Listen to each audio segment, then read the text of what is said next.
14 billion na winnings ng PCO. PCSO pa pala. Ha?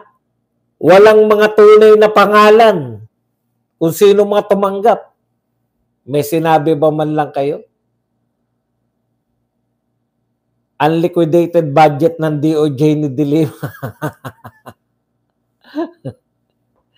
Hindi DOJ pa si De Lima. Ang makikinabang lang sa impeachment ay mga makakaliwa at may mga ambisyon sa 2028 kahit ayaw na nakakaraming Pilipino ng impeachment. Maharlika fans na walang update. Magaling na vlogger si BP Sara. Iba't ibang bansa na pupuntahan niya, pang international ang vlog. O ayan, isa pa yan. Yung pagsita-sita kay BP Sara. Ito, basahin lang natin tong merong banat din dyan eh. Sana ba yung banat dyan kay BP Sara? Kawawa naman tong mga to. Maganda yung banat nila kay BP Sara eh. Sara Duterte may be violating obligation with her trips abroad. May binabiolate na naman daw si BP Sara sa kanyang mga pagta-travel abroad. Saan po ba nagpupunta si BP Sara? Sa Dahig. 2 beses siya sa Dahig ngayong buwan. Nakadalawa siya. Sino kaya tao sa Dahig? Sino pinupuntahan niya doon? Naglalamierda ba? Vlogger lang eh, sabi. Nagbablog lang ba siya sa Dahig? Hindi, no? Ha? Antindi, no? Pati yung pagpunta ni BP Sara sa Dahig, kasama doon sa paglalakwatsa di umano. Sana wag mangyari na meron kayong kamag-anak na nakulong sa ibang bansa. At wag niyong dalawin dahil ayaw niyong umalis dito. Diba? Napaka-ipokrito niyo eh. No? Kung nangyari sa tatay ko yan at may pamasahe ko papunta ron, ba't hindi ko dadalawin ng tatay ko? Ipokrito kayo. Si Lenny nga, gagraduate yung anak eh. Dinalaw eh. Graduate lang yun ha. Normal po yun. Pag may kamag-anak kayong nakakulong, kinidnap at nakulong,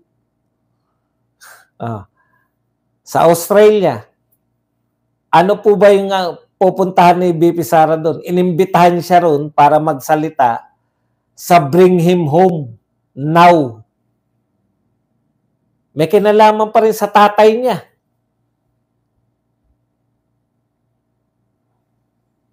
Di ba? Yan yung sinasabi ko sa inyo eh. Ngayon, sasabihin nyo, vlogger siya. Sa Malaysia, ganun din. Ngayon, kung nasasaktan kayo kasi umiikot si BP Sara, nahihiya kayo. Nahihiya kayo na makita ng buong mundo na yung tatay niya, na mahal ng mga Pilipino, pinakulong nyo. Bakit kayo mas masakit sa anak yung anak niya, tatay niya pinakulong? Kayo nasasaktan lang kasi nasisira kayo. Dapat lang kayo masira. Walang presidente na nagsosurrender ng kanyang mamamayan sa ibang bansa para makulong. Yung presidente lang natin. Kaya nakakahiya talaga.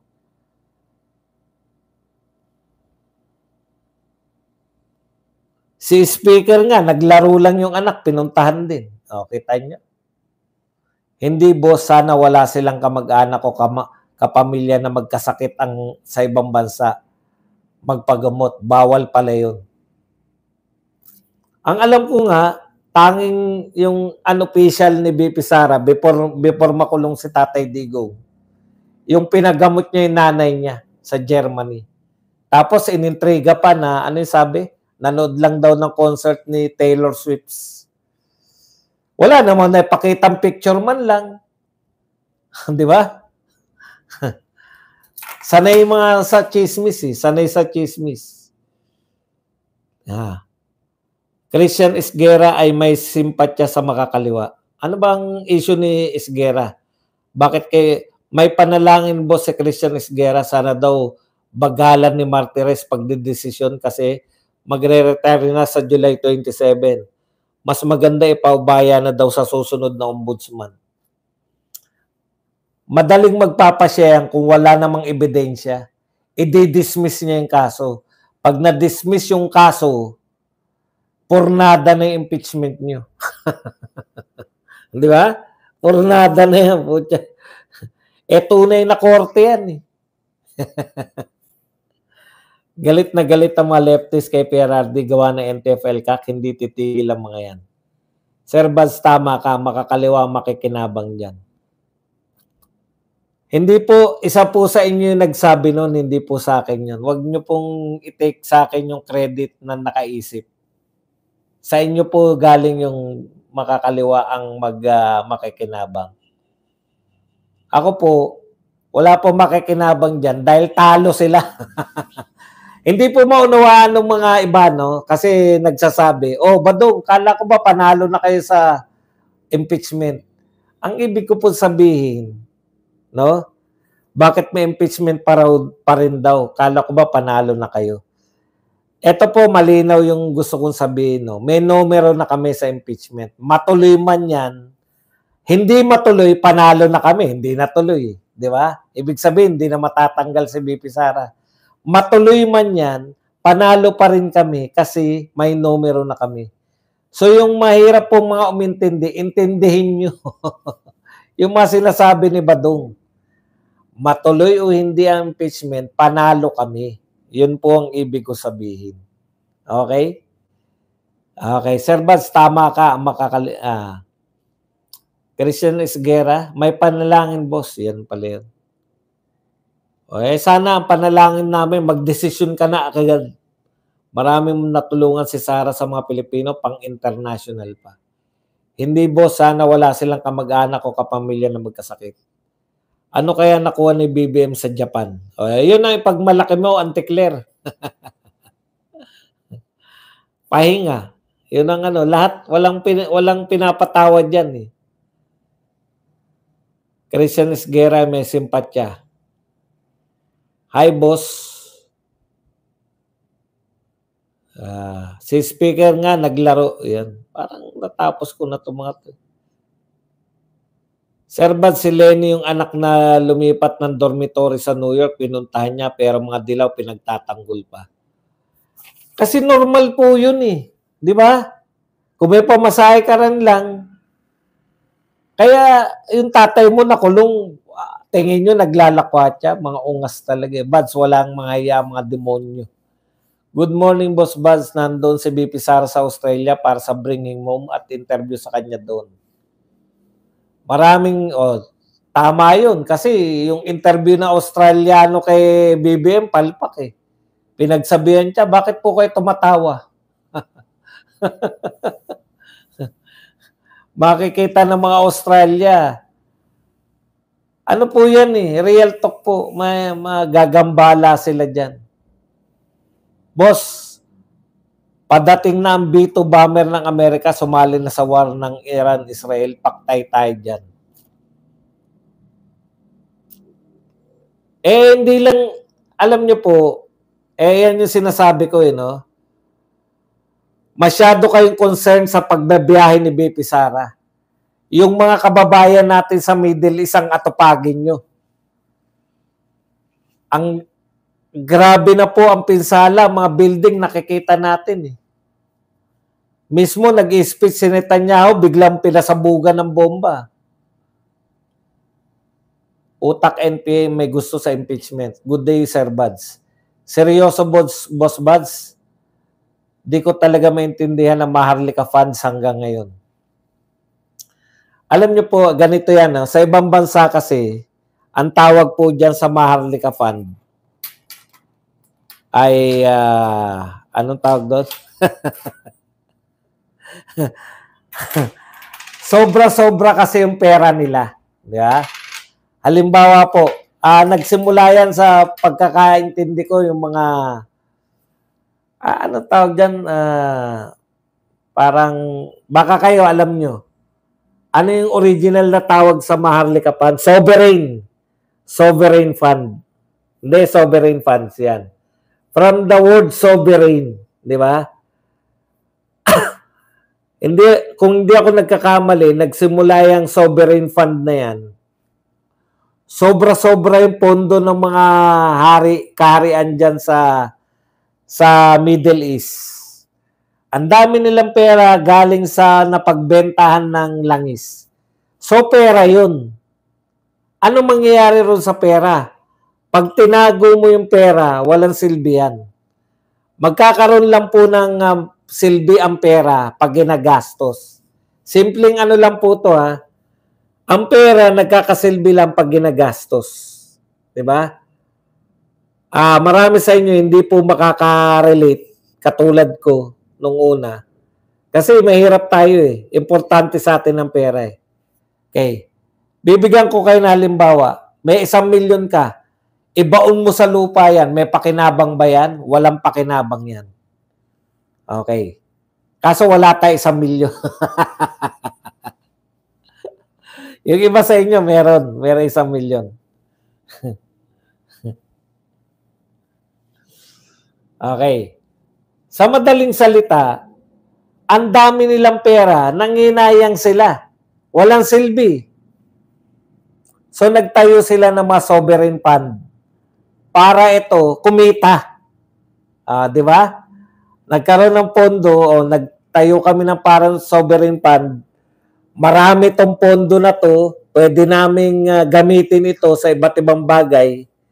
Pwedeng ini-invest lang nila. Nag-invest lang sila sa mga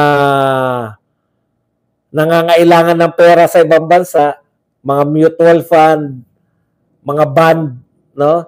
Pwede rin sa stocks. Sige. So kumikita pa yung pera nila dahil nagagamit nila kaysa nakatenga. Yun po ang pinagmulan ng sovereign fund. Ginaya natin, wala naman tayong surplus na pera. No? Non-performing assets daw ayon sa accounting. Para mag-perform, kumita palalo. So, pag kumita palalo yung pera nila, may pakinabang kaysa nakatenga lang. Is either pinapautang nila o binibilan nila ng mga trust fund na siguradong kita, trust fund, mga bond, o kaya ini-invest nila sa mga stocks. Okay.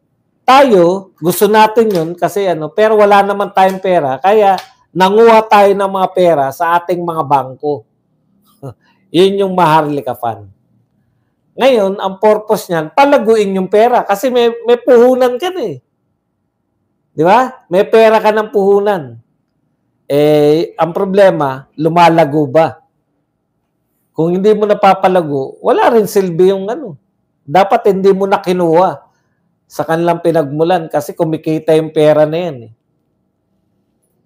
Okay, umuulan ng bomba sa gera nila, grabe. Tapos OFW, si BBM, walang pakinabang. Walang pakinabang. BBM bangag. Ang nakakatakot po yung mga pronouncement, ayaw pa rin po ng force repatriation, no? Yung talagang na kayo, pauwi na, hindi po eh. Meron pa, tatawag kayo. Kung gusto nyong umuwi, tatawagan nyo itong mga numero na to. Diyos ko. At your own risk pa rin eh. Grabe nakakawa ang mga tao sa Middle East, Sir Buds. Ang mga tao nilibing sa isang mass grave. Paano na kaya kung ang Pilipinas nangyaring gera, nakakasuka ang gobyerno na to? Kulang pa sa pasweldo. Gusto nga nila ipa-impeach ngayon, bakit hinahanap nila si BP Sara? Hindi po nila hinahanap dahil kailangan nila.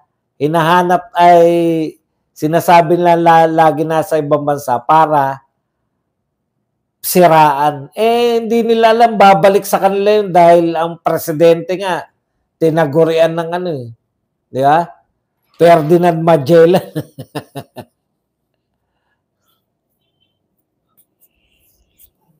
Sir Bads, kami mga senior citizen, kahit pinirmahan ni XPRD 2K dahil nagkaroon ng pandemic, naging 1K. Hanggang ngayon, second tranche na 1K, hindi pa binibigay ni BBM. Hindi nga po ma-repatriate yung mga OFW natin, baka walang pera eh. Walang update ang Maharlika Fund, sana ina-update ang publiko every year. San Juanico pa. Isa pa yan. Ang galing nila magkwenta, no? 2018 daw may budget na. 2019 may budget pa. 2020 may budget pa. 2021 may budget. 2022 may budget. Ano raw nangyari sa budget? Tanong ko lang. 2022 presidente na si Marcos. 2023 presidente si Marcos. 2024 presidente si Marcos. 2025 presidente si Marcos.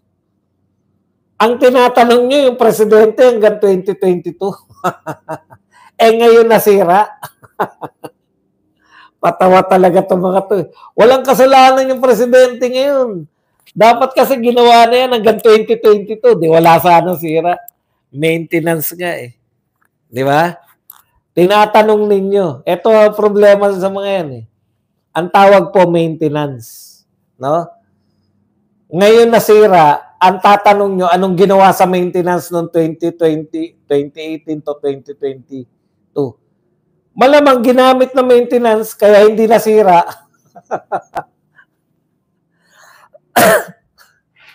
Nakuha niyo po yung logic? Hindi po budget para palitan ng tulay. Tandaan po ninyo ha, isaksak nyo sa kokote nyo sa mga tumitira pa rin kay Duterte.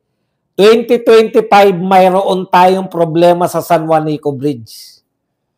Kino-question nyo yung maintenance ng 2018 to 2022. Nasira ba yan noong 2018 to 2022? Hindi. Ano ibig sabihin? Naggamit yung maintenance, kaya hindi nasira. Maintenance nga eh. I-maintain mo eh. Pucha, hindi nyo pala maintindihan eh. I-maintain ninyo yung tulay na passable na nagagamit. O di, kung nagamit ba siya ng 2018 to 2022? Opo, nagamit po. O di, tagumpay yung maintenance. Ngayon, 2025, hindi na nagamit. Kanino problema yan? Ay, mga dati presidente kasi. Okay na.